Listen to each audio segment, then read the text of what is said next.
Քրիստոսի հոգիներ այն ներսում ու իրար հետ կրկում են մենք ասում արա են յուս ասում մի արա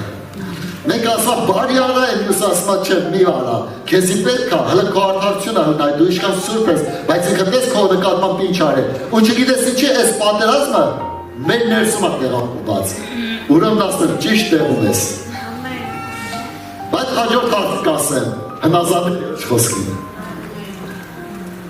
մեր բոլորս կյանքում էր մինչև Քրիստոսին գալը մեր ներսում չկար պատերազմ մեր պատերազմը դրսի հետ էր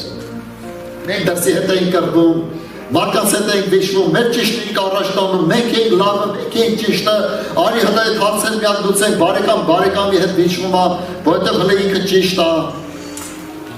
բայց երբ որ մենք Քրիստոսին ընդունեցինք դրսի վեճերը կանգնավ դուրսը չի վիճվում բայց ներսն է վիճվում որտեղ ներսն ասում չէ, այս մարդը արժանի չի, տես քո նկատմամբ ինչ արես, բայց Տիրոջ խոսքը քեզ ներսում ասում է այն խոսքը, որից ծնված ենք մենք։ Ասում է չէ, ոնց որ Տերը քեզ ներեց, այդպես դու ների։ Ու այս պատերազմը այնքան է լինում, որ մինչև մենք կարողանանք հաղթել դրան։